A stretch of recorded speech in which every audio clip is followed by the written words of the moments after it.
My buddy, high school mate. I just get out of my mind. That is good. Welcome, everybody, to the South Russell Village Council meeting on Monday, November 25th, 2024. Please rise, put your hand over your heart, and join us in our pledge of allegiance. I pledge allegiance to the flag of the United States of America and to the republic for which it stands, one nation, under God, indivisible, with liberty and justice for all. Please be seated.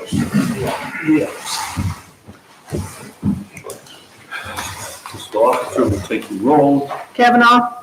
Here. Galicki. Here. Footer. Here. Bell. Here. Berger. Here. Canton. Here.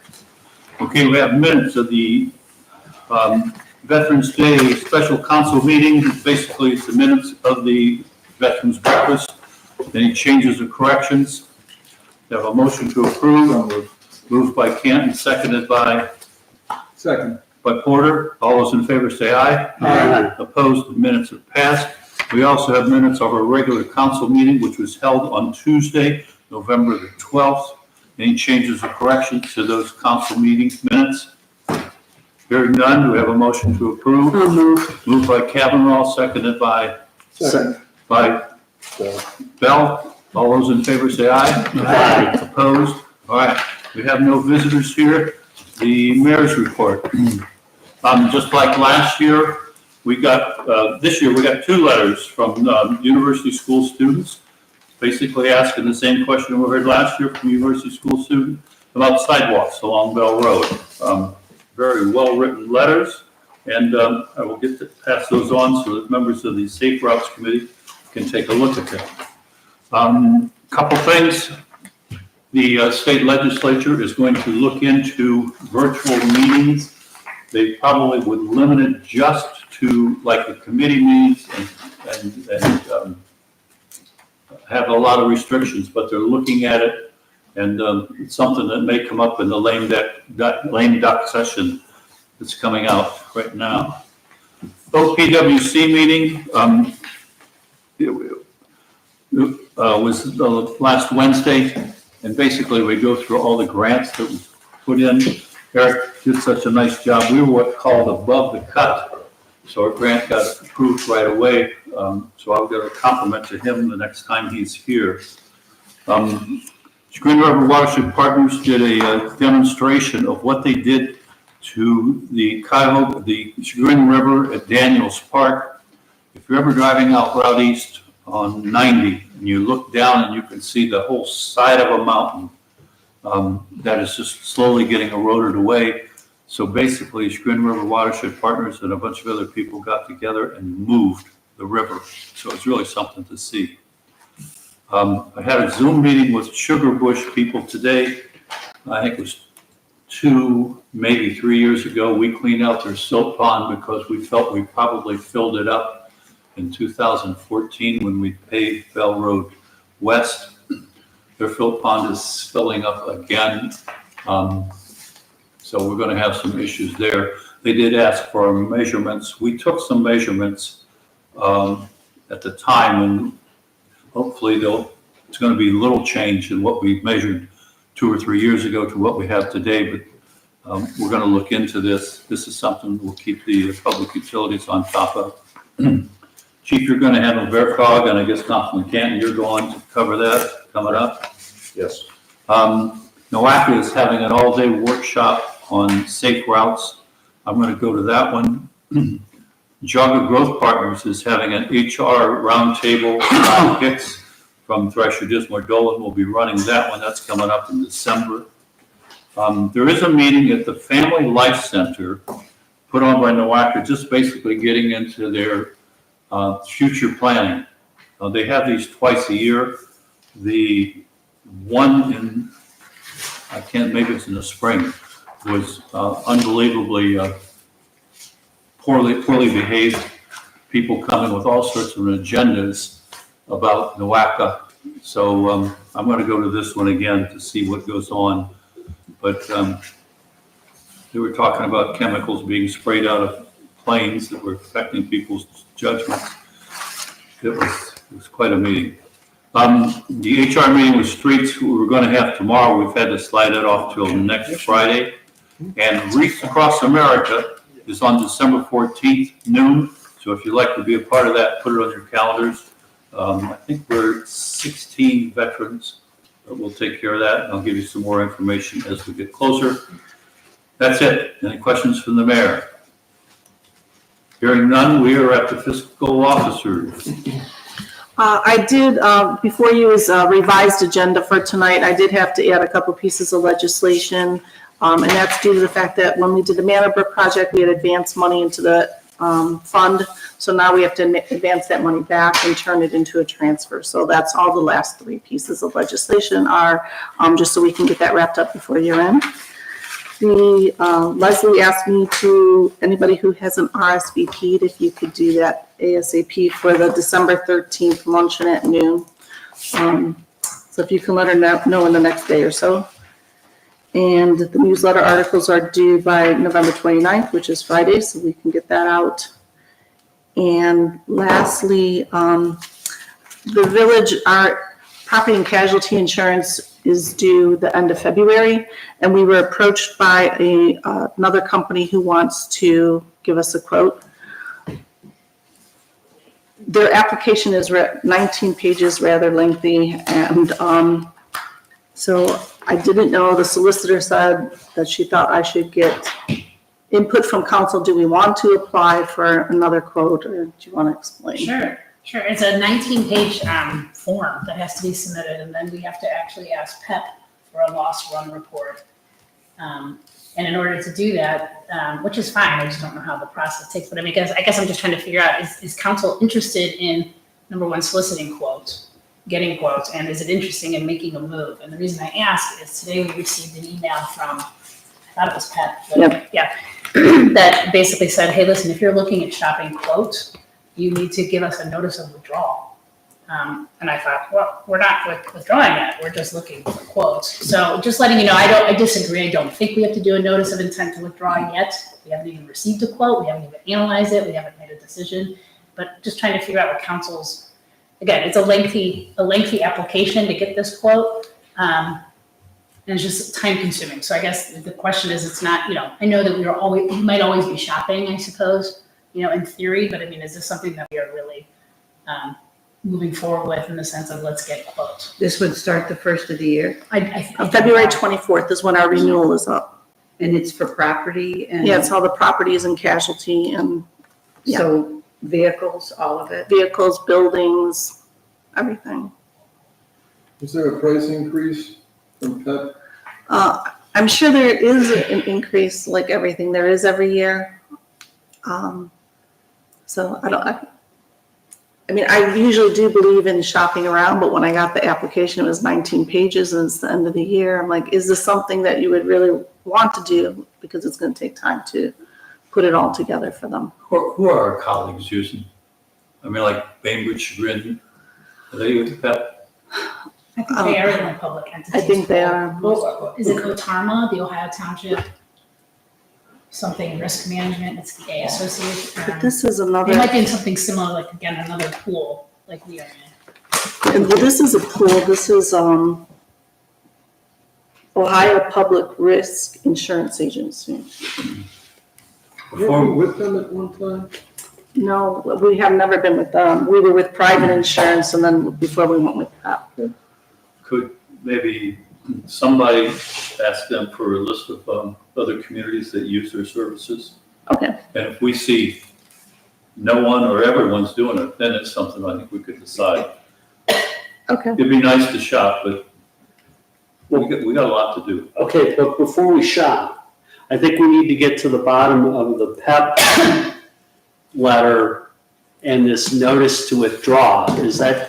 Are we contractually obligated to give them notice to withdraw? Yes, if in fact we are going to be moving, But not if if we're looking for quotes. right, if we're shopping it, then that's a different situation. Of course, right, and that's why I didn't think that would, but if we, Okay. you said the renewal's up February 24th. 24th, and I think So we if need you- 60 If you days. figure 60 days, that would be December 24th. Mhm. We would need to give notice. But again, that's if we receive a quote or receive any quotes, if we decide to go with something else, we would have to give the 60-day notice of intent to withdraw. So we could have somebody contact them and say, we need to know who else uses you Yeah. by December the 9th for our Yeah. next meeting. Okay, Then we can make a decision. for Well, sure. But if we need to send out the notice of intent to withdraw on December, 24th.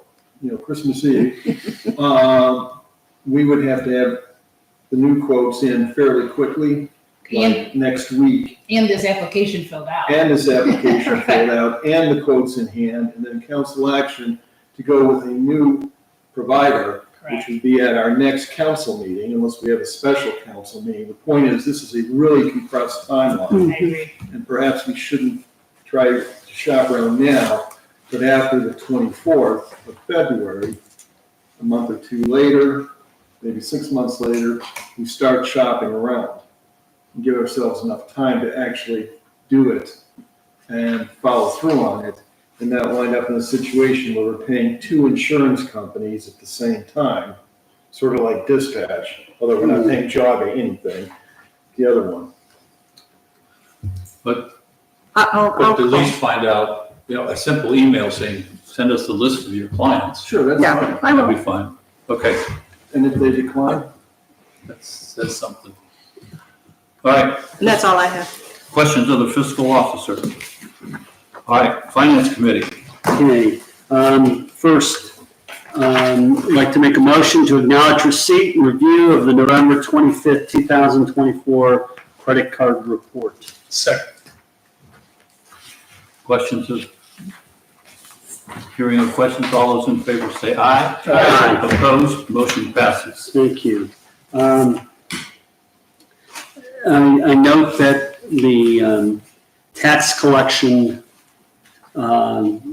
figures that were included in the fiscal officer's report show again a rather significant increase over last year through November of approximately $180,000. So it looks like the tax revenues will continue to be up for the remainder of the year. So I note that. Finance will meet on Friday, December 12th I'm sorry, not Friday. Thursday. Thursday, December 12th at 9 a.m. Other than that, comments from Councilman Galicki? No, the only thing that I wanted to share with council is that, in case you're keeping up with tax abatements in the Ohio House, there will be no action in the lame duck session, nor probably in the following session when the Ohio legislature reconvenes about any kind of tax relief or tax abatements. So a lot of discussion, they say, is required, but no action. I would also specifically call council's attention in the fiscal officer's report and the finance minutes is the report from Meter, the investment advisory, and there's some really good information. So take the time to read through it. I think it's worthwhile. And that concludes finance. No questions of the finance committee? Dennis, I show safety on December the 12th at 9 o'clock also. Is that going to? I'm not the chair. You know? that's scheduled. I'm not sure. If we have a conflict, we'll move it. Anyhow, you guys will work it out. Yep. Okay. Solicitor, the floor is yours. Sure, this is just a reminder that we do need to establish the membership on the Board of Building Code Appeals. We have to have 3 members that are appointed by the mayor and then the approval by council. And since we're coming to the end of the year where things are getting discussed about committees for next year and that sort of thing, I just, just a thought about residents that might be able to serve on this board. They do need to fulfill the membership. So that's different than ZBA. Yes, this is very different than ZBA. So does building code, do they meet regularly? They do. I mean, it's usually called by the meetings are called by the chairman when they actually have something in front of them. There often isn't anything. That's probably the reason why we don't even have anyone at this point. But it was established, and we did have members, terms and everything. And somebody not cited us, but mentioned that. The auditor, I thought, it was the Auditor. auditor of state, maybe I'm wrong, but I thought it was an audit. We had 3 members. It's never met since I've been around, but we do have 3 members that were on it. I think they're all still alive. I mean, that's how old it goes. But yes, it did come out in the auditor's Good report. thing. So it's like, get it done, Bill. Right. So I would guess that whatever situation you had, it would have to escalate before you'd even meet to try to come to some agreement. Okay. So regarding building construction, so it's appeals about that.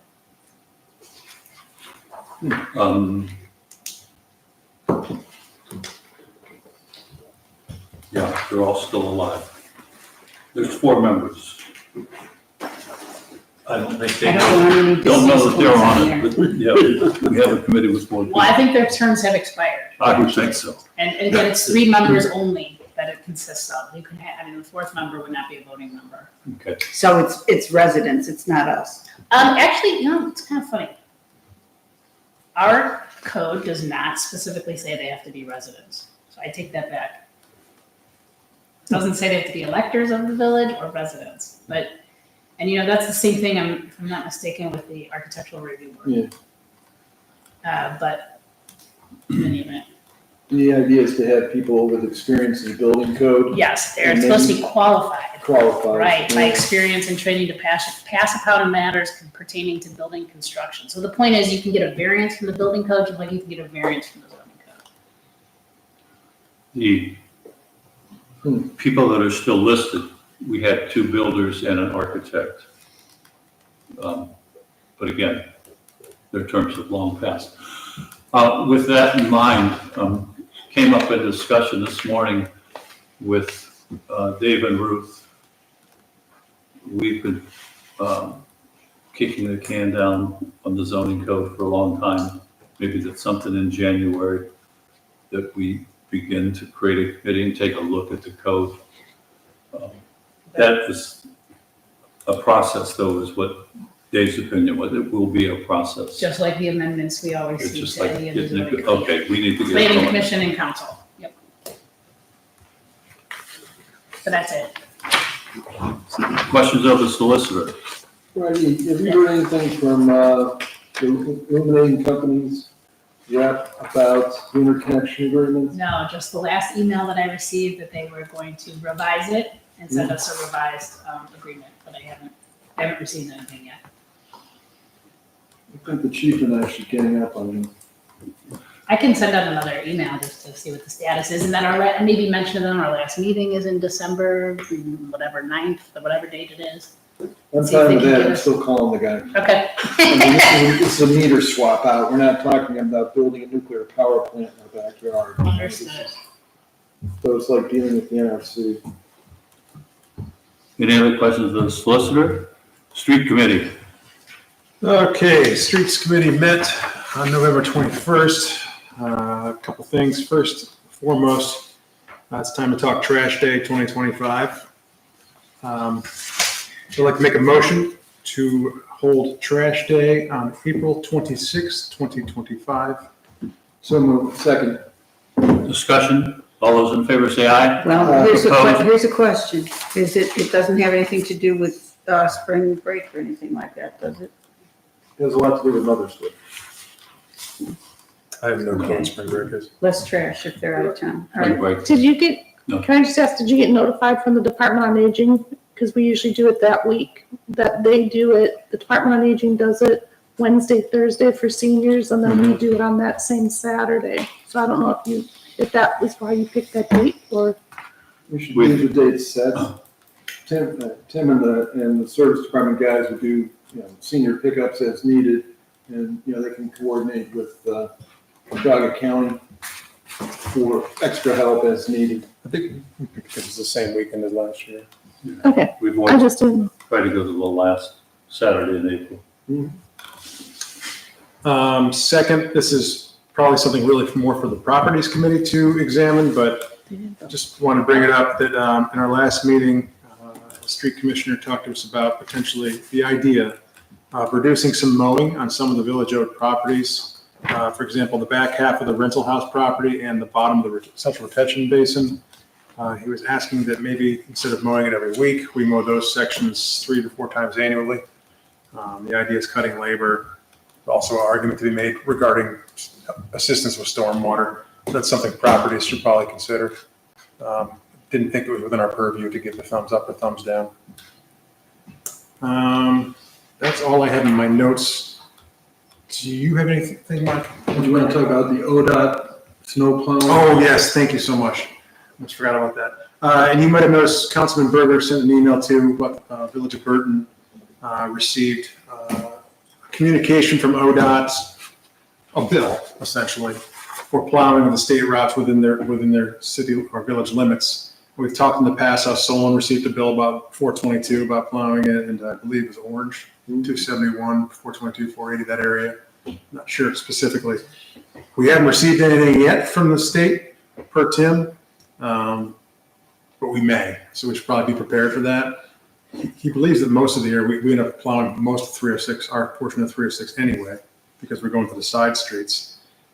But there's a possibility the state might ask us to plow their road, make us pay for it if they do it. So that's strange. It's their road. It is strange. It's And we're already their- paying for them with our tax dollars for them to plow that road. My assumption is because we get motor vehicle tax and license tax, and per ORC, every time we get that distribution, we have to put so much aside into state highway, and it's always been told in case the state comes and at some point might need money for something. We used most of our state highway funds though for that traffic light project, because we're only allowed to use it on state highway. So I don't know if that's why they could do it, because we're put that money aside. I don't know. I don't know. Regardless, it seems to be spreading to communities around us, It's so. sort- It just makes me grind my teeth. I don't like it. I agree. It bothers me a lot. Makes me wonder what's going on at the state level. But we do have 1 mile of 306 essentially, north-south, with the traffic light in the middle. We could probably investigate plowing it ourselves. Mhm.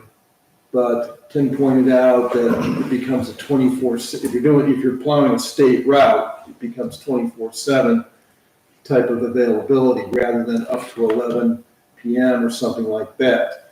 But we haven't gotten anything from the state, and I noticed Burton passed an ordinance to actually pay for this. So this was quite a process, rather than just rumors. Maybe we'll get something, maybe we don't, but we can always counter with, well, we'll just plow ourselves, thank you very much. And we'll keep our tax money and do it that way. But that's down the road. Yeah, let's not invite trouble. Let's just wait to see what happens. And hopefully stay under the radar, right? That's, There was a motion for the trash day, and we didn't get a vote on it. So we had Motion Bell made the motion, Porter seconded it. Discussion. All those in favor say aye. Aye. Opposed, motion passes. Thank you. We'd like to keep Danielle on her toes. Anything else, Mark? Cemetery ramp, Sorry, what? the cemetery ramp for the Rarick Cemetery. Oh, the Rarick Cemetery.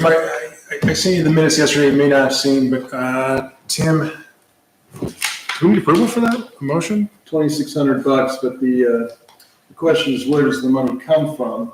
Since it's one of the village cemeteries, it seems like it should come from the cemetery fund rather than the service department budget. So what he can do is he quoted out building a ramp behind the retention wall so we can bring our mowers and stuff out there, so we don't have to rely on the property next to the village where the homeowner could potentially pull our ability to use his property anytime. So I'm just trying to get ahead of a potential conflict. Do you want to vote on that or just talk about it now? Well, let's discuss it, Let's and talk about it. Danielle's input might be helpful on the topic too. I don't know if there is money in the cemetery fund. If there is, that would be a source to build this ramp for $2,600. There's 2642. Outstanding! But do you have any input from Well, property side? Is I that, know that he brought it up, and I'm remiss, because I said I want to go down there and see where he wants to put it. just grade placement, this worries me. So you know what? Can, Why don't you go down and look I'd first? like to walk down with him. I'll call him tomorrow. Okay, I forgot Yeah. about it, quite we'll frankly. do it in December. Yeah, okay, no, I think it makes a lot of sense. Anything else? It'll be a lot easier for the guys to get the mowers in, and Chris is right. If the property transfers to a new owner who doesn't like mowers traversing their property, then we have to build around fairly quickly. Yeah, but it does then necessitate offloading the mowers on Bell Road. Road So, to access the cemetery. And that's a greater risk. I mean, Well, I would imagine you do it traveling east on Bell, Mhm, rather sure. than do it the other way, sure, so you don't get rear-ended. But well, one suggestion that Tim had made is like, he and the engineer talked about on the north side there, putting pipe in the culvert or the ditch, and then putting stone on top so they can have a pull off and they can park there. There's a couple of proposals. okay. Yeah. Then we'll wait to hear what We'll work. Councilwoman Kavanaugh has to say If about you, it. I know nobody wants to take a trip down memory lane, but coming home on the bus, 1960s, no properties there. Whoever, and I'm sure they're very nice people that have the first house on the cemetery side of Southwick. There was an oblique driveway that led back to where the family lives in that old house back there. Gravel driveway, and we let it go, just because we didn't think we'd be this packed with homes. all right, I want to go with you for this thing. Okay. Anything else for the street committee? Nothing else. Hearing questions, we're Actually- the building committee. It is building committee, but I am going to say the next streets committee meeting is December 5th at 7:30 a.m. It's brought to you by the building committee. The building committee, there will be ordinance today for iWork, which is the replacement for City Force, which will basically be pushed out of because there will be no more updates and provides a security risk for us. The solicitors reviewed the contract, all is good. Danielle has placed money in the budget. If we pass the budget, all is good. Councilman Cannon and I discussed it one last time in our last meeting. We're good to move forward and suggest council move forward, transferring to iWork from City Force. What's it called, Chris? iWork, Oh, I read IWORQ. Yeah, And lastly, A question on that. I'm just asking, is there any conflict between iWork and ADP? No, we've already checked with them. Okay, so everything's good there. All right, thank you. one last thing is really more of a question for the solicitor. The building department received a call about, it was listed on the website, and the chief and the building department already took care of this. Under the streets department, it said political signs need to be down within 5 days. They've removed that from the website because of First Amendment rights. And the building department administrative assistant believed it was still in our ordinances. It is. I couldn't find it It's myself. in our zoning code. Is that something we should consider amending? Yes, we've been talking about it since 2019. 19, awesome. We're doing We will get on it. 2025? It's just, there's quite a few things we kind of need, like the mayor was just suggesting, we sort of need a redo of a Of the lot whole of thing? provisions of our zoning code.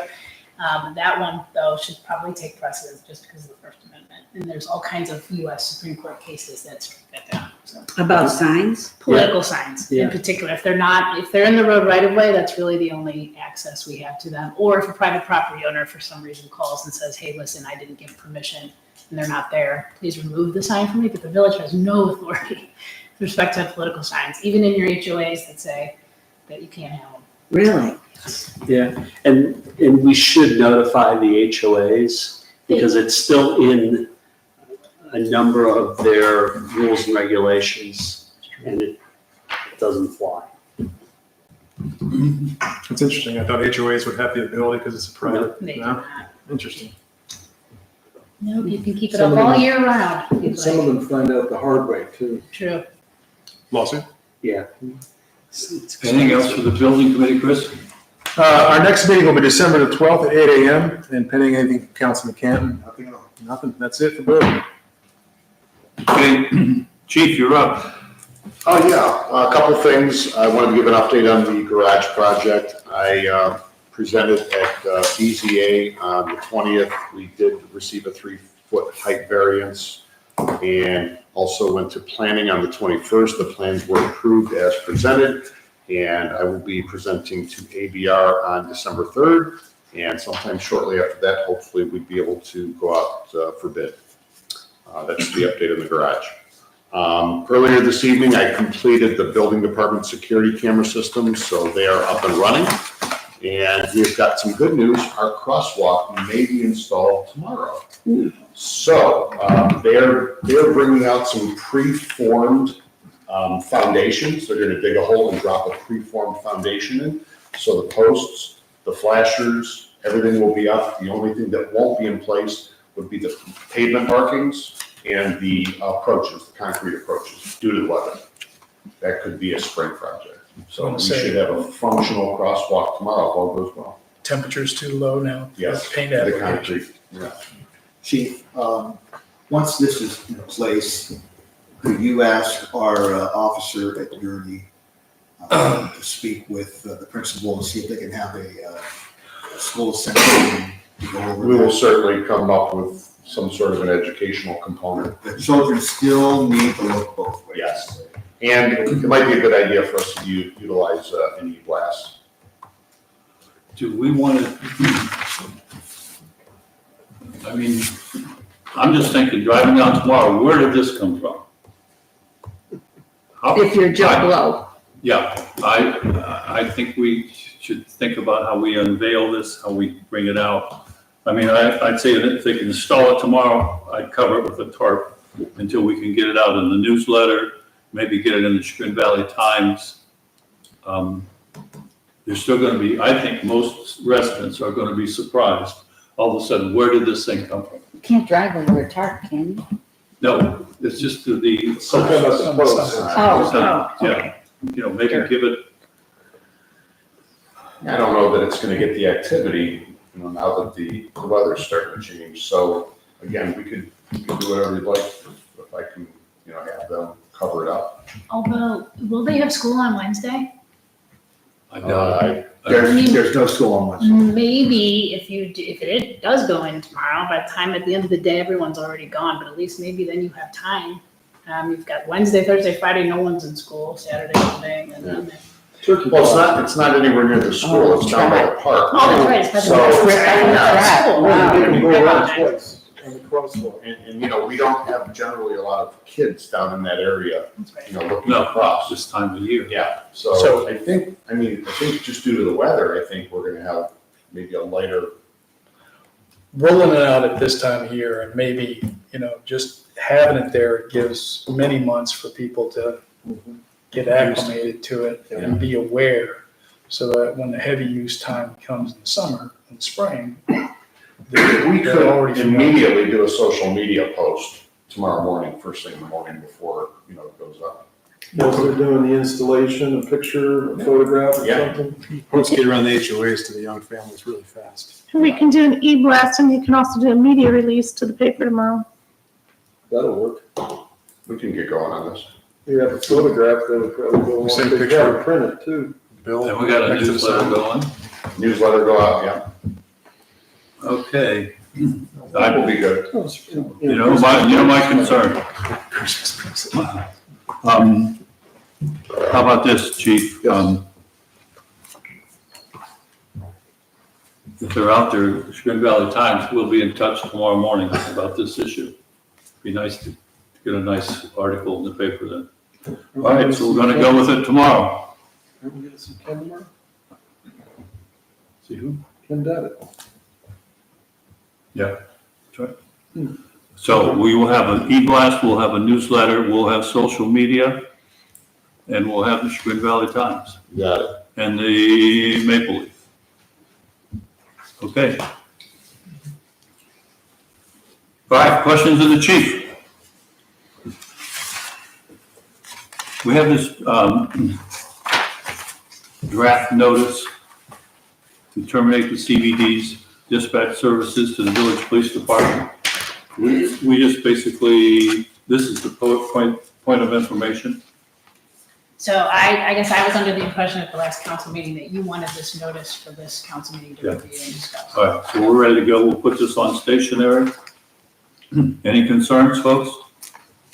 Friday, you sent an email saying that the response from Geauga Safety Center was adequate, Correct, and therefore the motion, which had conditions, has been satisfied. yes. Thank you. Okay, I think at your place when you came in were some notes. I met with the police chief of Russell and Bainbridge. Chester. I know, I got that wrong, chief. Okay. I met with the police chiefs of Russell and Chester townships, and I met with the Bainbridge Township trustee. And I took some notes on going to Geauga County Dispatch. The consensus of all three was absolutely no-brainer, absolutely no issues. The biggest thing that came out of it was that Russell Township has their own computer system. They do not use ADP. And I had a long discussion with the chief about that and their thing. Other than that, there's just comments in there. The other thing that jumped out at me was that Russell used NOPEX grants for computers and monitors. There's some other comments there, but they had absolutely no problem with us going to Geauga County. I still plan to take a tour. If anybody wants to go, let me know. Anything else of the safety committee? I don't think the safety committee. All right, reported. No, I'm sorry. Chief, anything else from the chief? The question I have, Mayor, is when you say Russell Township doesn't use ADP, are you talking about just the police department? Because I believe the rest of the township uses the ADP system. Could be So, just, I just talked with the police It chief. may just be the police department, That is correct. Yes. It is, okay. just for clarification. Okay, any questions of the chief? Safety committee, you're up. All right, thank you very much, Mayor. Our next meeting is scheduled December 12th at 9 a.m., but there seems to be a conflict. No, there's not. I looked it up. Finance is at 10, safety's at 9. Okay, so I missed it is at 9 a.m. on the 12th. You got it, very good. I will be attending as mentioned previously, the Valley Enforcement Regional Council of Governments meeting in Yates Mills, Ohio, on December 3rd. Dennis, anything to add? Jerry, the only thing I'd like is, as chairman, I would, like to ask you, before our next meeting for safety, could you approach Chagrin Valley Fire, Chief Zugan, and find out what the latest update is on their building revisions? And it came to mind today because I was watching an old news article from 2023, March of 2023. And, the commentator indicated that, and Chief Zugan indicated that construction was going to start later this spring. And that was 2023. So spring of 2023 has come and gone. Spring of 2024 has come and gone. We're about to reach spring of 2025. And I believe the fundraising even goes back to 2020, So I'm wondering, it seems like it's a reasonable amount of time, 5 years, to say, what's going on with the construction here and what about our money? So I will do that first thing tomorrow.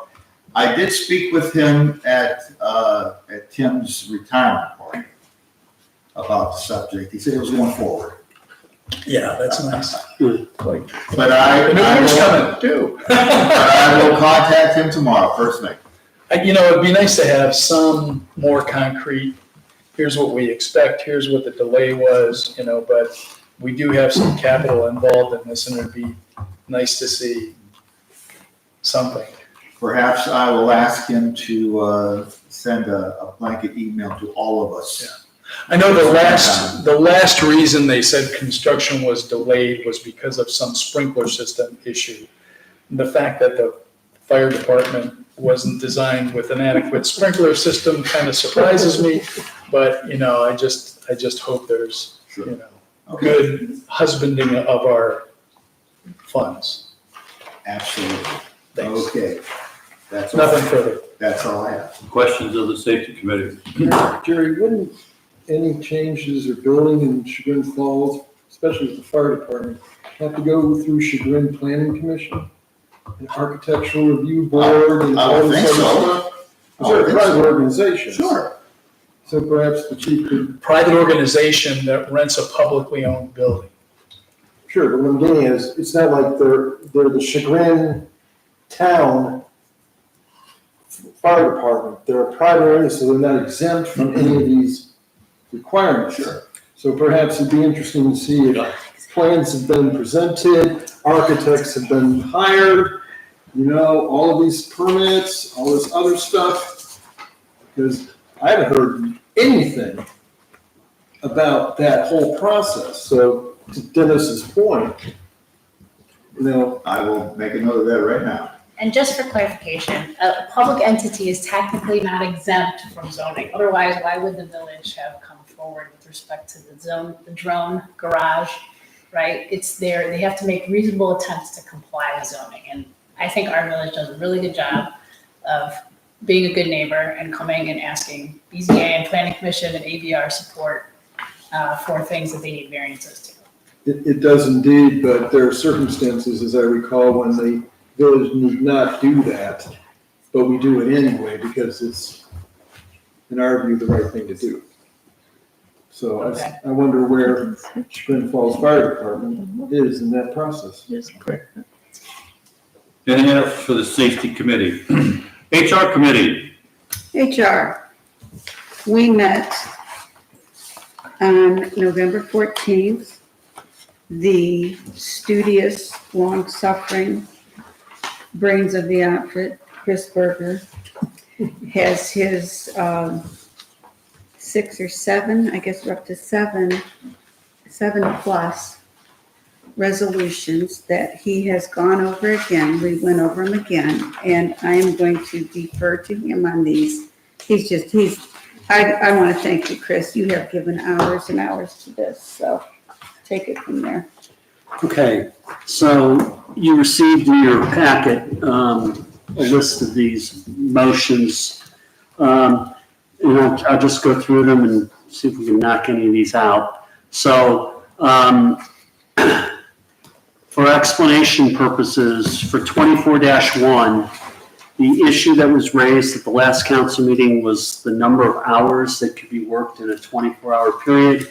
After reviewing ORC,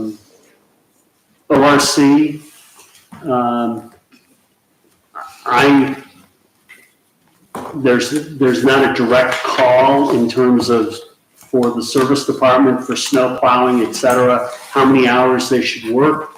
But there is regulations that say if in public transport that 14 hours in a 24-hour period is the max. There are other regulations relating to other driving that say 16 hours. I picked 14 hours as the conservative approach. Say we shouldn't have our drivers behind the wheel more than 14 hours in a 24-hour period unless there's a serious discussion as to why that needs to happen. Well, it makes sense. So best practice. An hour to get home, 8 hours of rest, an hour to get back. Yeah.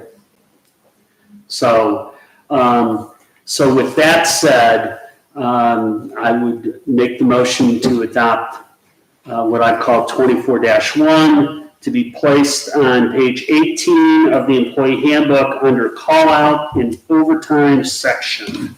One second. Sorry, Chris. So if you do the 14 hours, shall not exceed, if you add 8 consecutive hours that they have to rest, that's only 22 hours. So that's not a full day.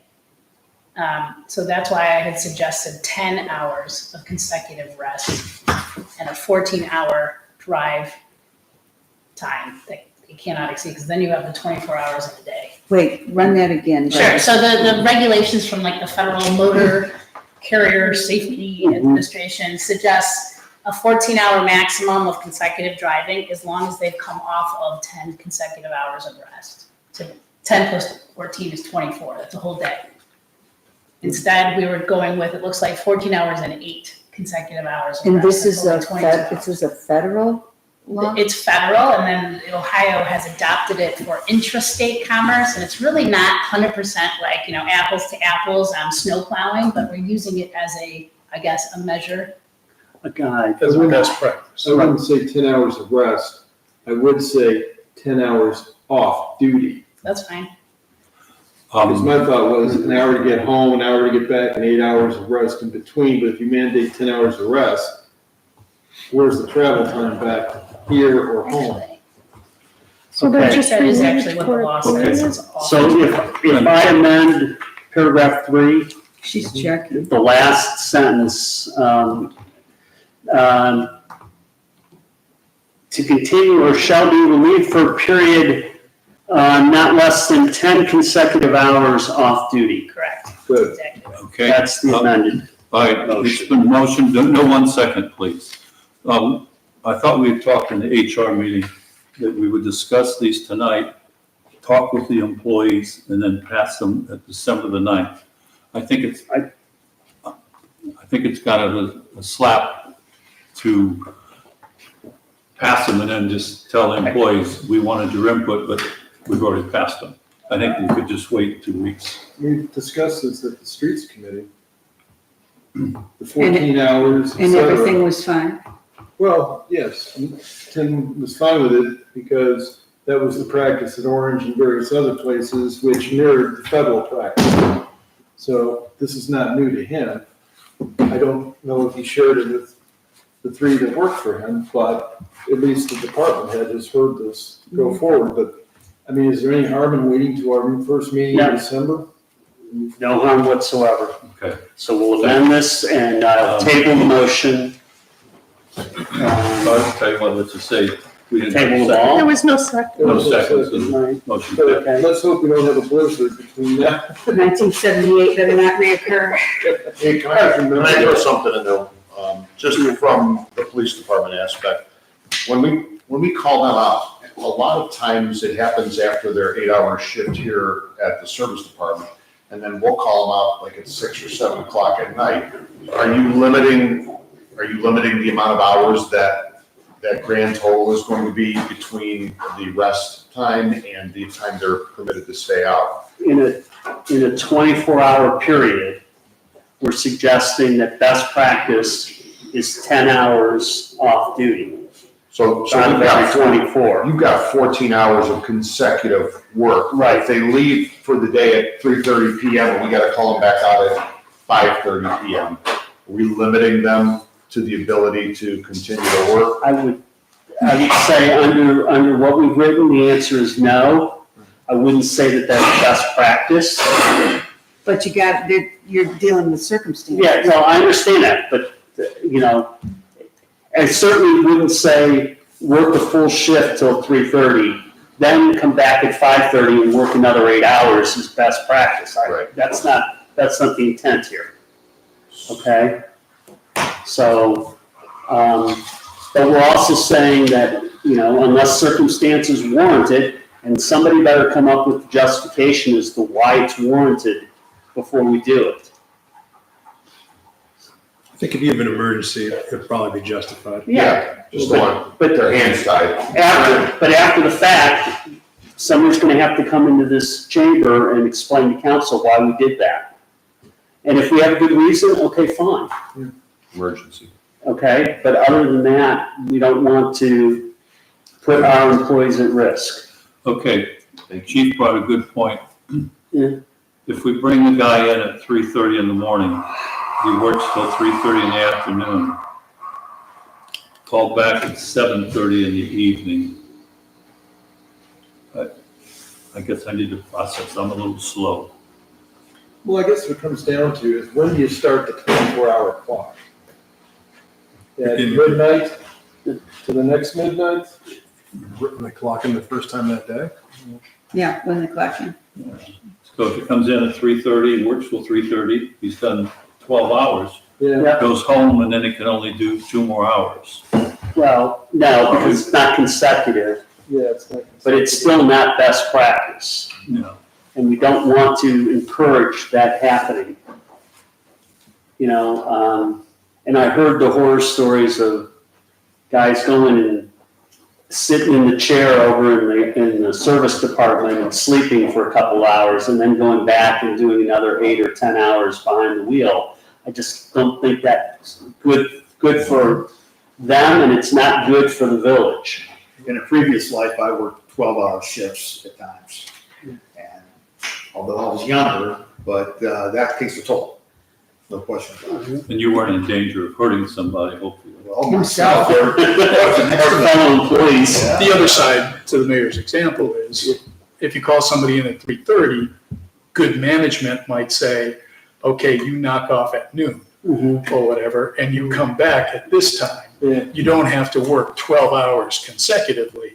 So, you know, it might mean management, it might mean not all guys are on at the same time, that they're staggering of the shifts. But with good management, I think it's a manageable issue. I agree. We should probably pursue the part-time street department on-call individual as a backup. Bring Ted Hole out of the grave, right? Well, I can think of a more recent example. Yeah. Okay, Okay, so, Sure. very well done, Chris. I don't know, do you want me to continue on with introducing these, or do Yes. we? Yeah, I Okay, think we all right. should tear them up.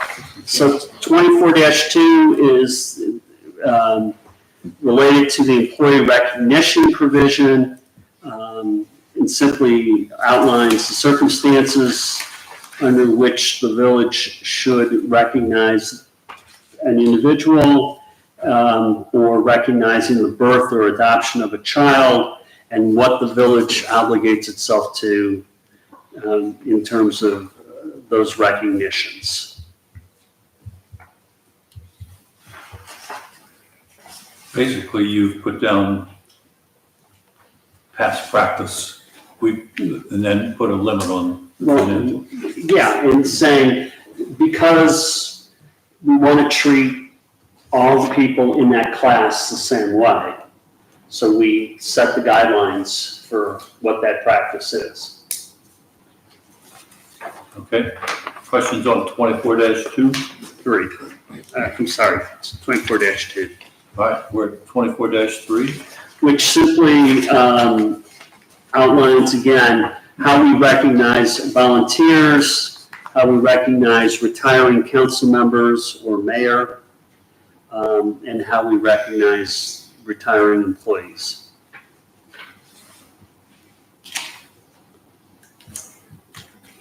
Questions on 24-3 or 24-4? This resolution deals with the process and procedure for doing employee performance appraisals and how they should be reviewed and the time frame in which they should be done. It outlines March 31st of each year as, so the first quarter of getting all the reviews done, and that there should be a review process of the review. That is a second set of eyes on the review. So if a department head is doing a review of an employee, then the mayor should have reviewed that document prior to the department head sitting down with the employee. If it's the mayor who's doing the review, then it's the HR committee that should be reviewing that review. And therefore, there's a cross-check procedure. It ensures that the reviews get done timely and that they're done effectively. Questions on 24-4? We're I have a couple. 24-5. Step solicitor? Just for when the mayor is responsible for the employee review. So what about the 2 employees that report to mayor and council? That would be the fiscal officer. And Ruth Griswold? Right, and the building administrative assistant. There was discussion at the last HR committee meeting as to whether or not council wanted to continue with that arrangement, or whether they should report directly to the mayor. And there was, as I recall, there was no definitive opinion on that. But so that would be a decision for council. And if in fact we keep the situation the way it is, then I suppose council should be able to weigh in on those reviews. They should have that process. Then we probably would need to include another. Yep, then we need to add an amendment to this to provide for that situation. And then also with respect to the employee agreeing to the 3 goals. It just, I'm just curious if department heads, if that's an easy task, if that's not an easy task. First of all, coming up with 3 goals, I guess is my question. As I know it's been discussed in HR. My question is, have the department heads at all weighed in on coming up with 3 goals? I mean, it's a shall provision. It's not a, something that we strive towards. It's that each review shall include. I'm sorry? It's mandatory. Yes. Correct. I mean, do we know, do any of the reviews right now include goals or any number of goals? In our narratives, I mean, there would be some, corrective action is needed. There would be, wouldn't specifically maybe state goals, but maybe improvement is needed in a certain area. But it's not required, right? No. What if is it possible that someone is being reviewed and there is no improvement needed? No, or just continue, as I think we said at one of the meetings, continue, Sure. performance, continue the existing performance, or, there would be some notation if there was necessary goal, Okay. but maybe the employees may not agree. Well, that was gonna be my next question is what if the employee doesn't agree but also doesn't request a meeting with the mayor or the HR committee to get it resolved? We've never had an issue where if we had set the goal where there'd be any concerns whatsoever. I don't think we've ever had an issue like that. So yeah, I don't know if it's necessary language, but it's, I'm sure it could be adjusted maybe at the discretion of the department head. Yeah, I'm just curious if that's been discussed at HR in the sense that, again, I'm not trying to over lawyer it. I'm just thinking out loud of the example of where, keep in mind, the employee acknowledges the review, accepts the review, but has to agree to the goals. And so I just want to make sure that, if they don't? Do they have to agree? Yes, it says that. Again, I know where the founder of the eval system is coming from. When I was in industry at Swagelok, we had a very similar system where you had to have a couple of goals, 3 goals, I think, in mind.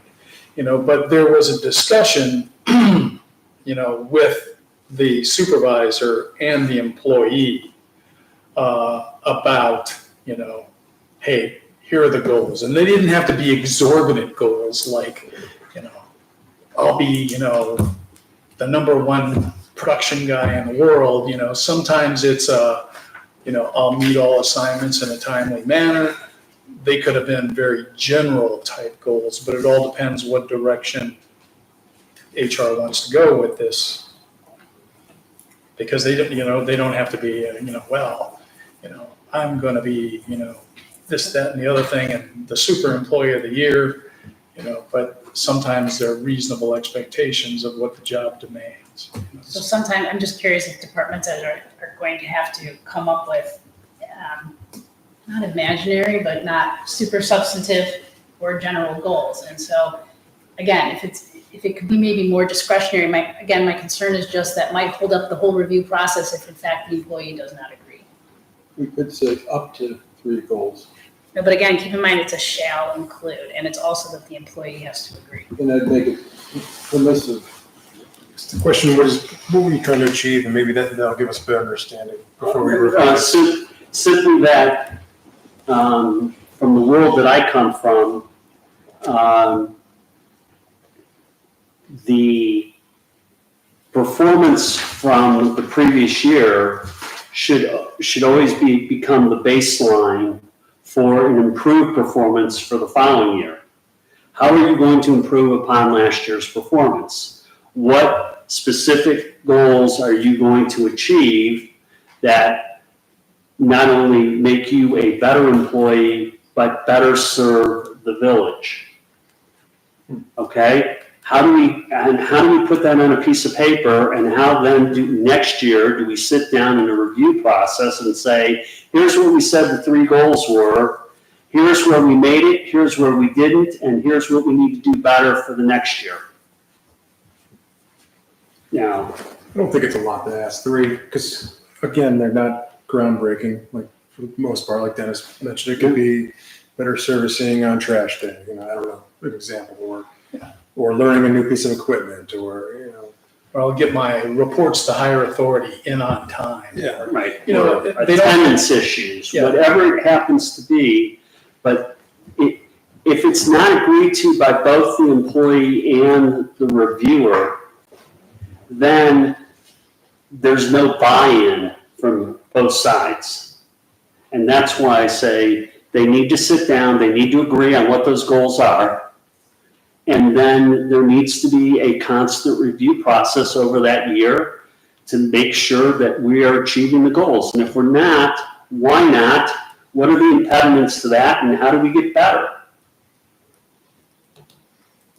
And again, to Chris's point, when you worked for an organization that might have had end of the year bonuses or incentive programs, oftentimes you reflect back on the goals that were established.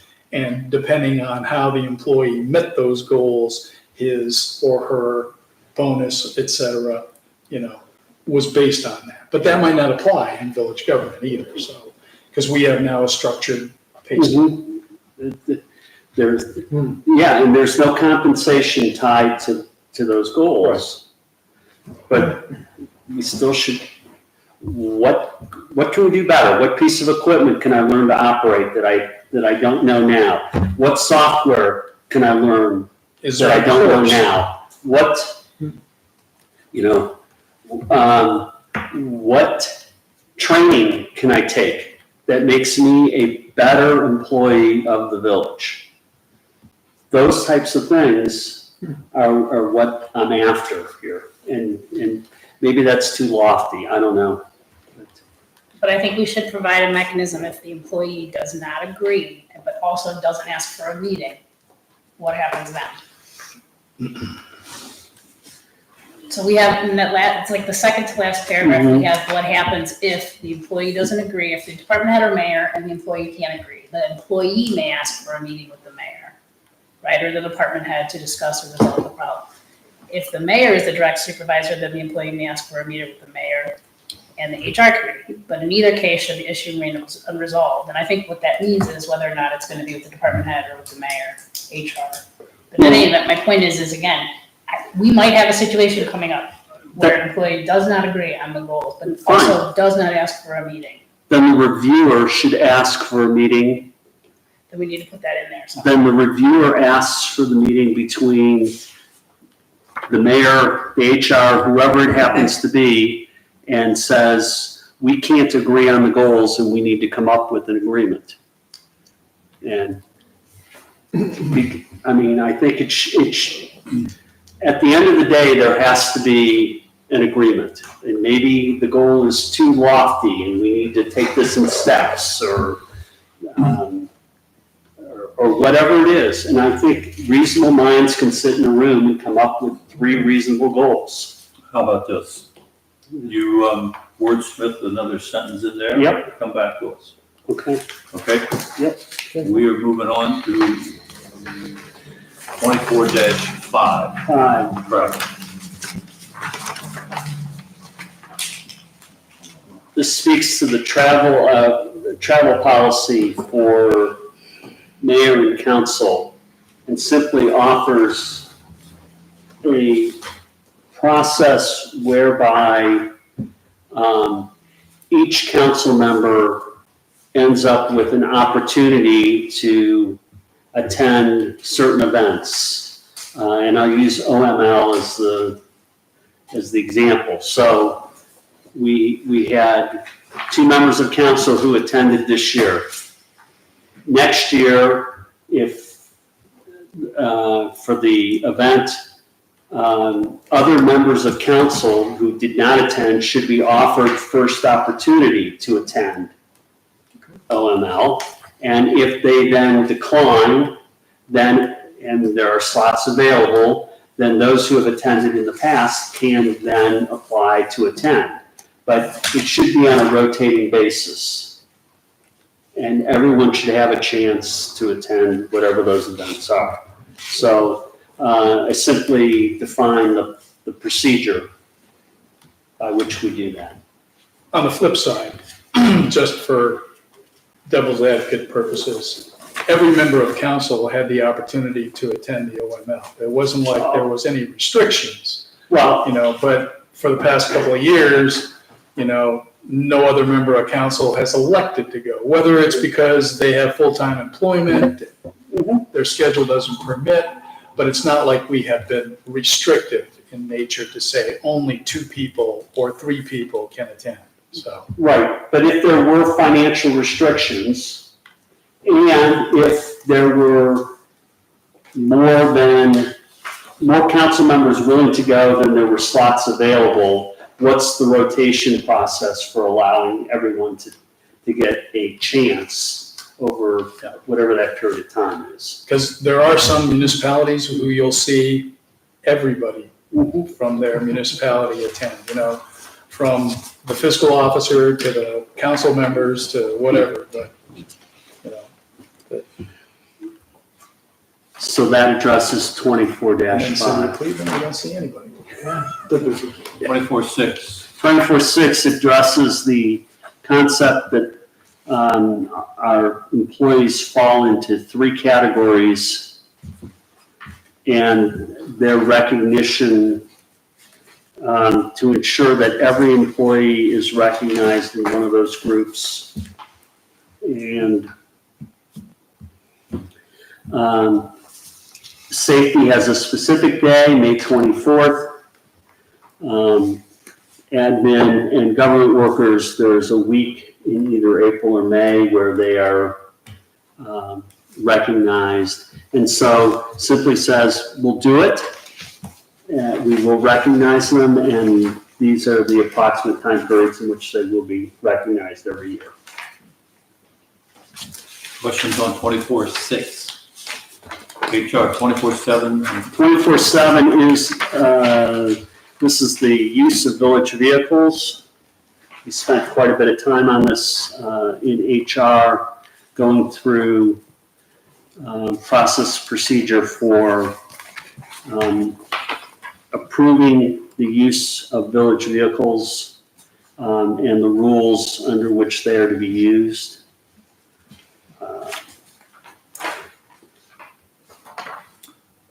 Number 3, this morning I left here at 7:30 in a village vehicle.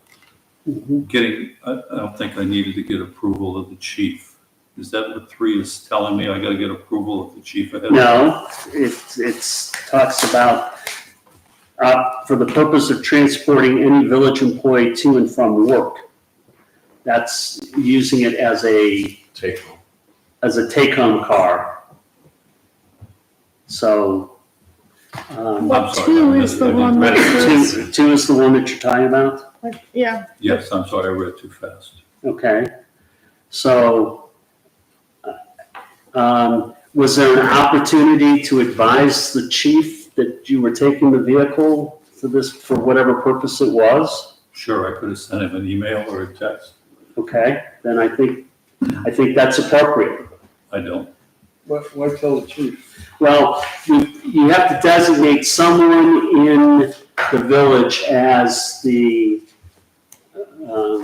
manager, if you will, of village vehicles.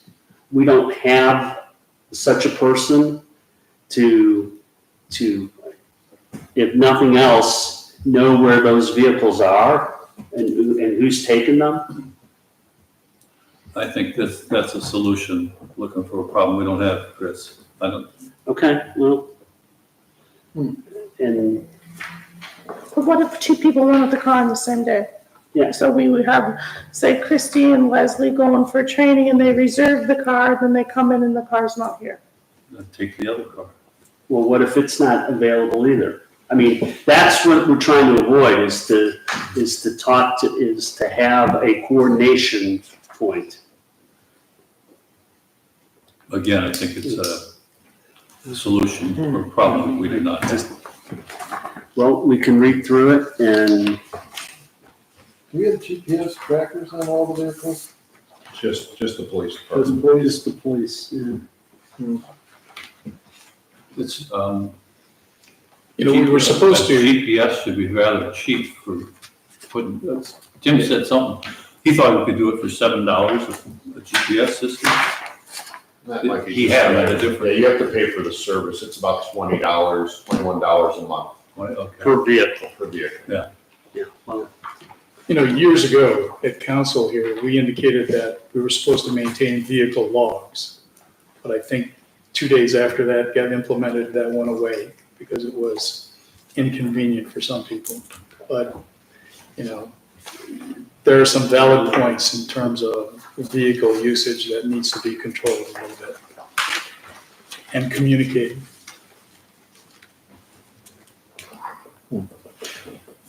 Can I make a suggestion? Chris, I know we touched on this, maybe somewhere between number 5 and number 6, a police exemption for mutual aid for the purposes of our command vehicle.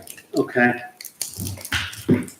We've checked with our insurance company. Our insurance company said that it applies and we would be covered under the mutual aid agreement. So maybe just an exception for mutual aid for law enforcement for our command vehicle. Thank you. yeah, Okay. Number 5, non-employees are not permitted. You look at number 5, and it'd be village vehicle, village business.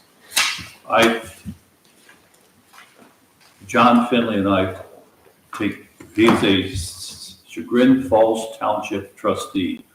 So I would take John to the Geauga County Township Association meetings. Again, I don't think I need to ask the chief to do that, but Mayor, there's nothing that says you can't use your personal vehicle and drive them in a personal vehicle. And if you want to submit for mileage, you can. no, because we're trying to use vehicles instead of submit to mileage. That is a business-related reason, in my opinion, going I think to it's, Geauga County Township. You took Meeting one is exception to the rule with the township trustee there. However, it opens the door, if you don't have a policy like that, to transporting your wife, somebody else, a citizen, No, just for convenience sake. this is a business, I guess, Geauga County Township Association meetings are business-related reasons. It's funny though, most of the cars that I see in the parking lot for those meetings are POVs, personally owned vehicles. I don't see many government vehicles at those meetings. And quite frankly, you're not talking about a significant mileage. It's not like we're going to Columbus. I think anybody could suck up the gas that it takes to drive back and forth to any of those meetings. But Chris, is this the first time that this draft has been shown? this is the first, yes, first opportunity to go through it. Okay. I mean, my thought would be maybe to not include this, if you're gonna include like a blanket motion for all of these. I'm not, we're not, Okay. not tonight anyway. Okay, so also on number 5, the other situation, Chris, you may have addressed it here. If street commissioner wants to take Eric or Dave Hosevar, we talked Yeah. about that. Yep. they would be permitted here because that's a That- business related. I think it's absolutely, that's business, village business. I don't think there's any issue there. And I would recommend requiring the pre-approval of the police chief. I don't think that's necessary. I think we would need to reword it though, because again, they are non-employees, they are independent contractors. Just- I said except, Put in Sorry, I the thought we were number service of the five. village. yes, non-employees are not permitted except for village business related reasons. Requiring the pre-approval of the police chief. Maybe instead of pre-approval, one might use notification. Okay? So the mayor tells you he's taking a vehicle, chief, rather than, hey, chief, can I have your permission Right. to? We have a shared calendar, so that, what we've done in the past is if I get a notification that someone needs the car, we put it on the shared calendar, and I send it out to the mayor, Danielle, and Leslie. So we have something in place that's kind of working. If Eric is here after the street committee meeting on a Friday morning, and Tim says, I want to show you something, he's going to have to ask the chief for permission. Come on, guys. This is, Well, no, he's gonna drive his POV, follow Tim to wherever they're going, get out and look at whatever it is they're gonna look at. Unless it's in, the middle of the park. well, that's not what we do now. I mean, hop in the car, Dave, I want to show you something. Hop in the car, Eric, I want to show you something. And they go. Call up the chief is wasting time. It's not necessary. You can still use the same notification thing. I mean, the idea to make sure you know where the vehicles are is probably a good one. But we don't wanna make it overburdensome Yeah. either. We also utilize a valet service with Liberty Ford. They come and pick up a police car and transport it. Would that be considered the village business also, Like to service it? to service it? Rather than have your guy drive it there. and- Well, Get it right. okay, so just out of curiosity, if that vehicle was in an accident while the Liberty Ford employee was driving it, who covers I think if they're at fault, they do. they do? They should. Okay, well, I think we should ask the question. Yeah, I can certainly talk to the service advisor, because if that's not advisable, then we would have to Well- stop that practice. No, I mean, Yeah, I'm that just, takes a cop off the road.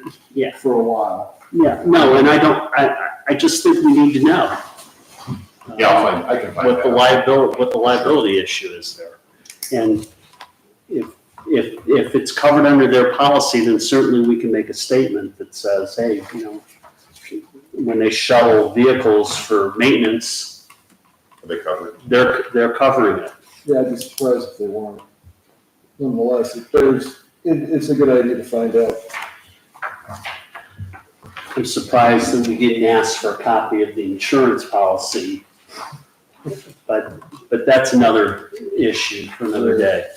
Any other questions on 24-7? We're 24-8. Simply outlines the authority of the mayor, is trying to be more specific in defining authority and responsibilities. Then I think our ordinances, it doesn't say enough, let's put it that way. And that's all I was trying to do. A Couple of things here, number two. Yeah. Number 2 and 3, is there a need to define what the term good order means? And number 3, what an emergency is? Is there a need to define those words? How do you define good order? We talked about this at HR and our answer was that we know it when we see it, but we can't, kind of definition. That reminds me of the Supreme Court. Yes. Very well mentioned.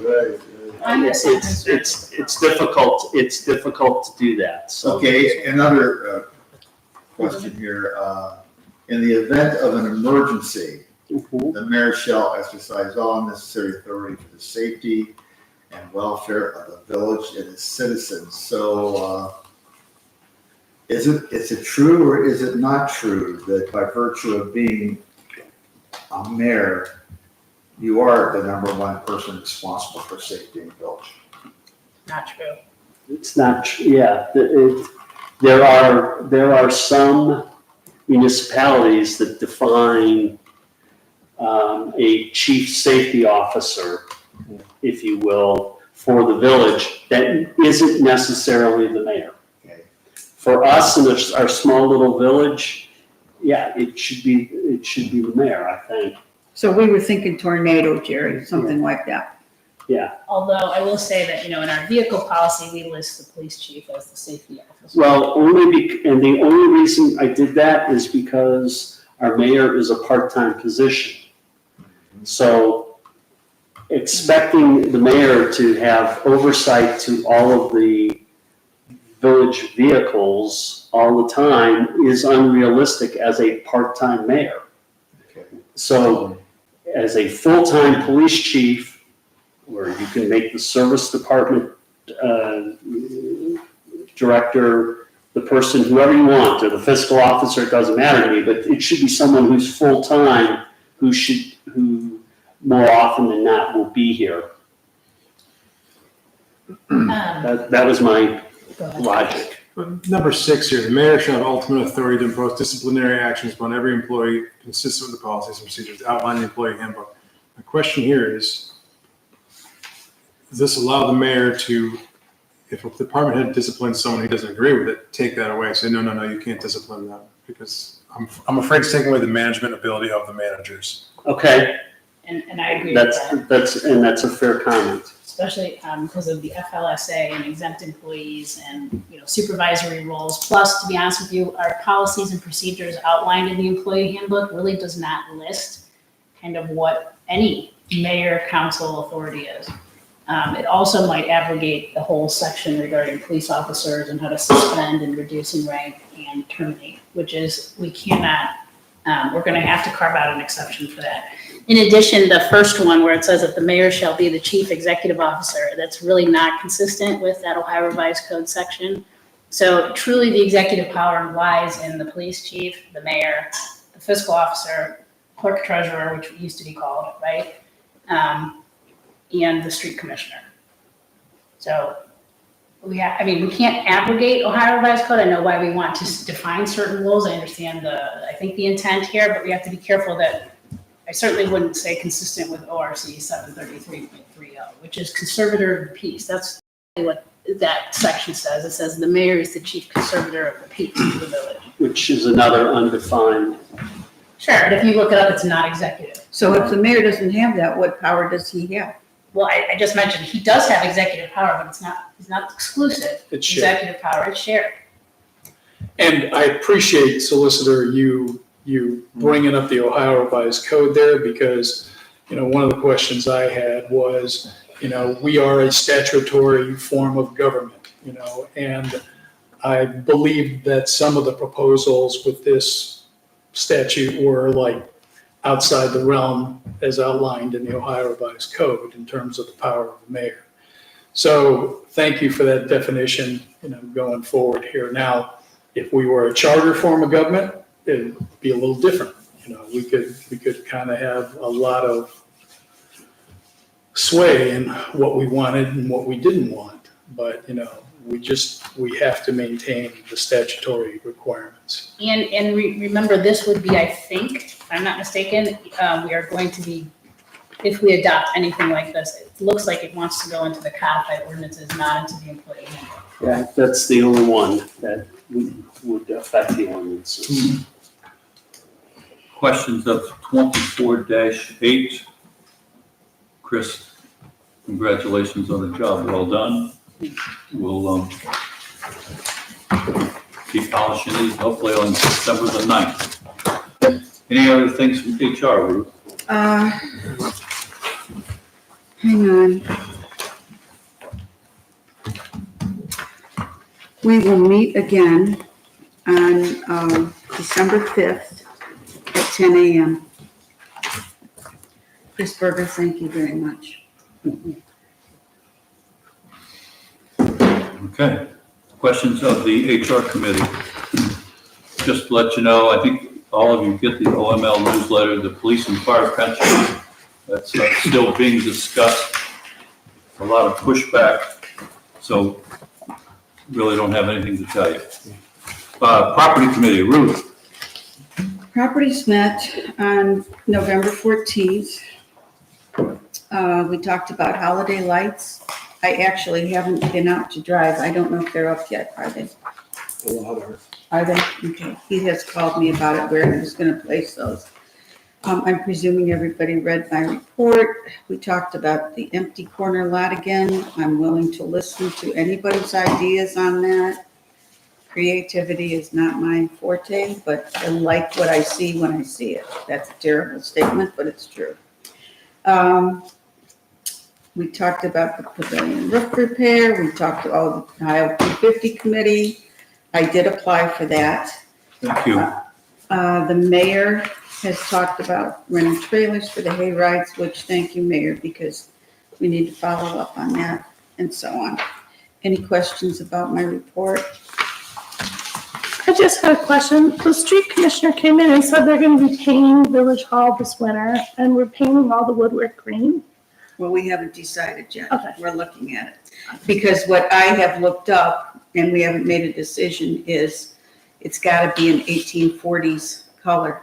Because I just know when I first started here, Nancy said like these colors were picked, like it was a big process, not just, so, and I was just surprised when he came in and said they were gonna paint green, and I said, Well, it has, so we looked at, I think they're called Ohio's, I don't know if it's Ohio's, it's historic colors with Sherwin-Williams.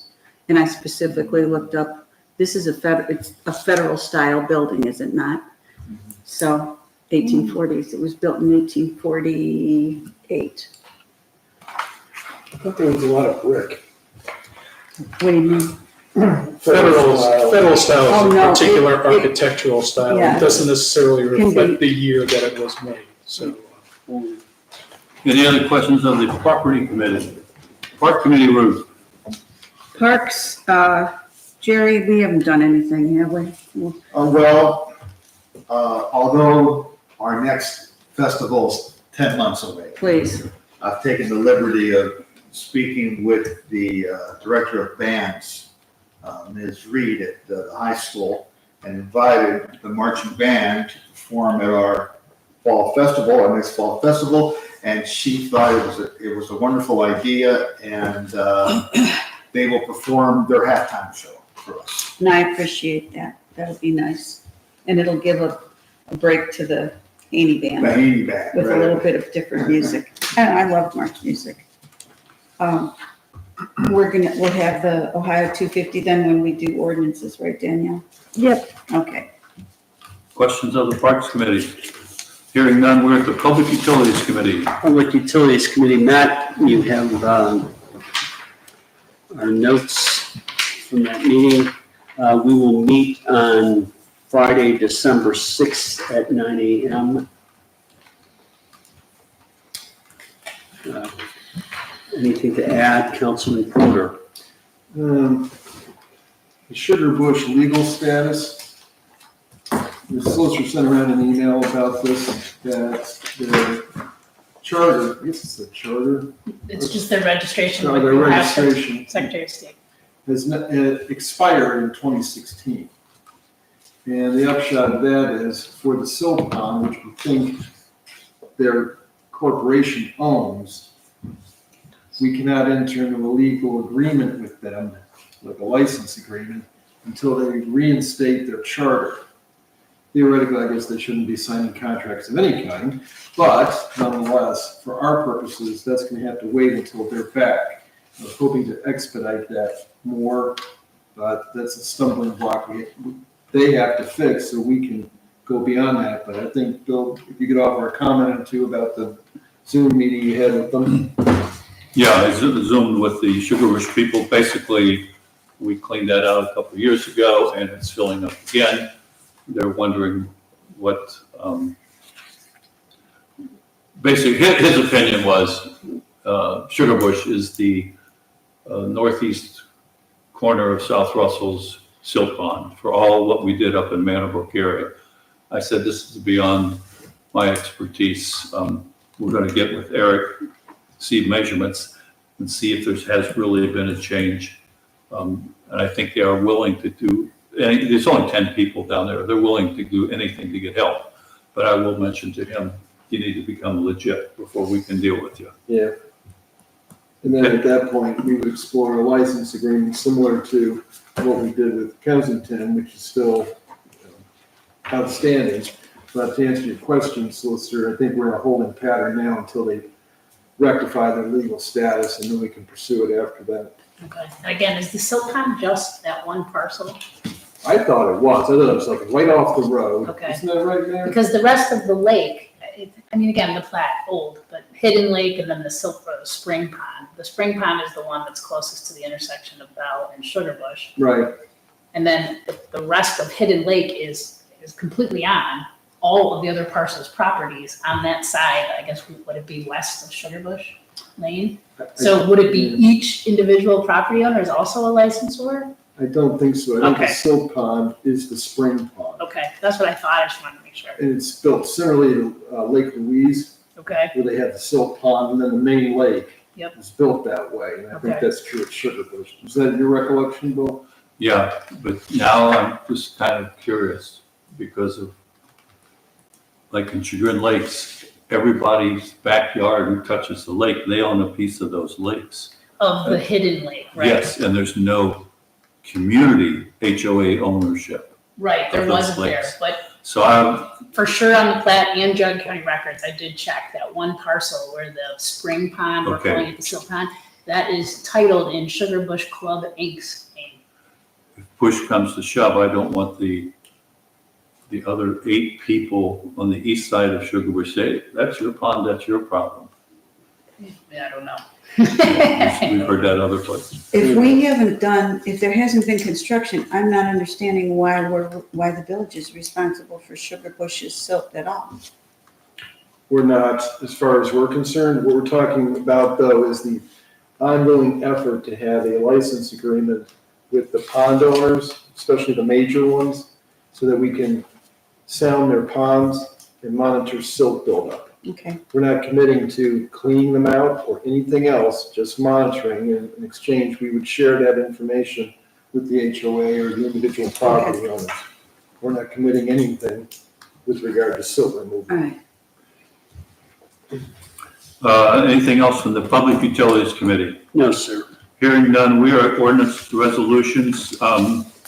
Mr. Berger, can you handle this first one, the ordinance?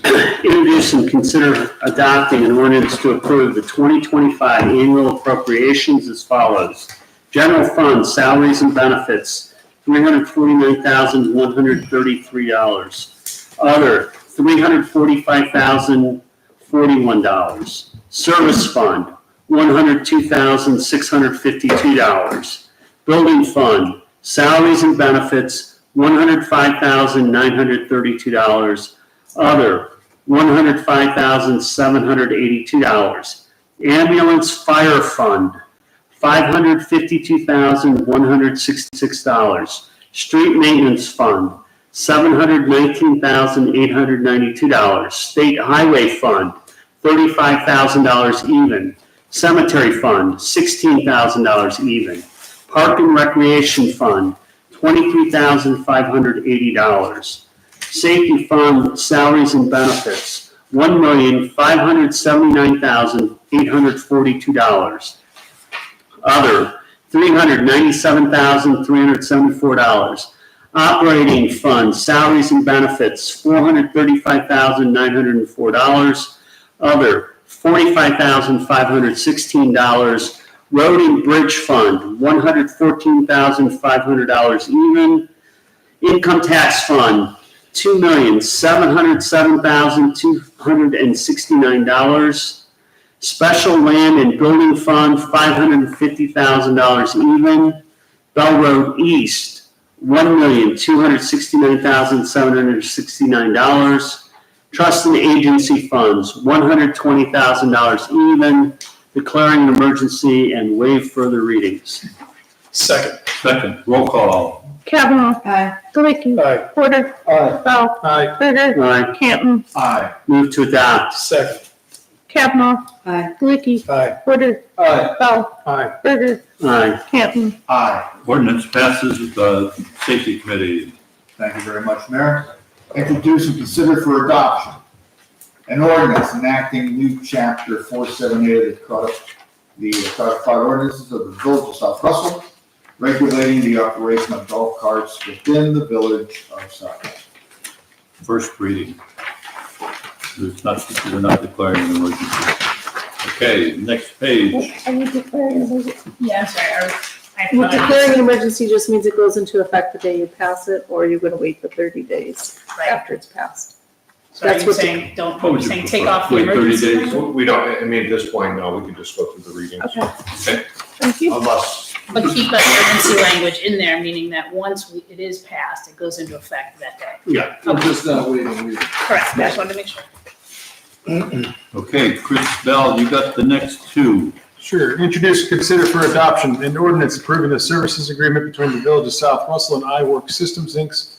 in the amount not to exceed $19,884 for software and related services for the village's building department for a term of 3 years, authorizing the mayor and fiscal officer to execute the agreement on behalf of the village, declaring an emergency, move to waive further readings. Second. Roll call. Kavanaugh, Aye. Galicky, Aye. Porter, Aye. Bell, Aye. Berger, Aye. Canton. Aye. Motion to adopt? Second. Kavanaugh, Aye. Galicky, Aye. Porter, Aye. Bell, Aye. Berger, Aye. Canton. Aye. Ordinance passes. Keep going. Introduce the partnership agreement between the Village of South Russell and TextMyGov in an amount not to exceed $12,000 for TextMyGov software and related services for a term of 3 years, authorizing the mayor and the fiscal officer to execute the agreement on behalf of the village, declaring an emergency. Do we need to? No, we're gonna go through 3. So first reading. Okay, safety, back to you. Okay, thank you, Mayor. Introduce and consider for adoption an ordinance approving the updated memorandum of understanding as to term regarding the deployment of a school resource officer, authorizing the mayor to execute the updated memorandum of understanding on behalf of the Village of South Russell, authorizing the police chief to execute the updated memorandum of understanding on behalf of the Village of South Russell Police Department and declaring an emergency and suspend further readings. Second. Roll call. Kavanaugh, Aye. Galicky, Aye. Porter, Aye. Bell, Aye. Berger, Aye. Canton. Aye. Move to adopt. Second. Kavanaugh, Aye. Galicky, Aye. Porter, Aye. Bell, Aye. Berger, Aye. Canton. Aye. Ordinance passes. Ruth, your resolution. Introduce a resolution of the Village of South Russell of Ohio supporting the Ohio Commission for the United States Semi-Quincentennial, America 250, Ohio, and move to waive readings. Second. Roll call. Kavanaugh, Aye. Galicky, Aye. Porter, Aye. Bell, Aye. Berger, Aye. Canton. Aye. Move to adopt. Second. Kavanaugh, Aye. Galicky, Aye. Porter, Aye. Bell, Aye. Berger, Aye. Canton. Thank you. Resolution passes. Just so you know, the 3 that I added on today, we have to go through 3 readings because we have 2 that can't vote. We Okay, only have 1 more meeting after this, so we're going to have a special meeting. okay. All right, Chris, do you want to do these? You want to have Dennis do them? Dennis has. All right, Dennis. Okay, let's see, introduce and consider for adoption an ordinance amending appropriations, increasing income tax transfers $108,682.41 and declaring an emergency. Okay, first reading. First reading. Next one. Introduce and consider for adoption an ordinance advanced returning $160,000 from the Manor Brook Fund to the Income Tax Fund, declaring an emergency. First reading. And the last one. Introduce and consider for adoption an ordinance transferring up to $108,682.41 from the Income Tax Fund to the Manor Brook Fund and declaring an emergency. First reading. All right, we're at the bills list. Mr. Berger, can you handle that? Motion to ratify the bills list of November 15th, 2024, in the amount of $61,434.29. Second. Roll, discussion? All those in favor say aye. Aye. Opposed, motion passes. New other, Danielle. Kavanaugh, No, Galicki, None. Porter, None. Bell, None. Berger, None. Canton. None. you know what, Does can any- I, can I take that back? I do have one. Ooh, no. There is in front of the Senate right now, for those of us that have public retirements or are paying into public retirements, the House has approved what's called the Social Security Fairness Act, and it is in front of the Senate awaiting Senator Schumer to bring it to vote. And never has this, you have to know the WEP GPO business to know about this. It affects everybody that works in public service. You may want to send a missive off to Senator Schumer to bring it to the floor. So for example, if a person, say, worked at a public school for 26 years and didn't have the full 30 or 35, whichever you would want to go with, and also worked 16 years of Social Security, that Social Security gets reduced by 60 to 65%. It's not fair. Wow. And that's what it's about. It affects 3 million Americans. Thanks, I'm sorry. Does anybody want to go into the executive session? Hearing none, can we have a motion to adjourn at 8:41? Is that what we're going into or not? Does somebody, no, I was the only one that I had my question answered. Oh, okay.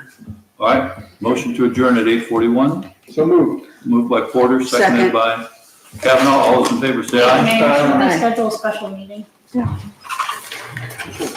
You and I don't have to. for those ordinances? We can't vote. Something you don't have to attend. Right. We're going to do it before. Yeah, so why can't you Yeah, show we up? could, So so we you can can have adopt a meeting it whenever next you want meeting. to. Same day. You're not there. Can't do That's right, and there'll be assigned additional duties. Okay. Zoning code, it's gonna be years of work, everybody. Remember the 9 Good, vice council? Building code Yeah. appeals board. You wanna do it on Yeah, December 13th, the Christmas party? I thought about that, but we gotta get these to the county. Maybe do it in advance of the next meeting? Can we do it sometime the week of the 2nd? Week of the 2nd? What do you prefer?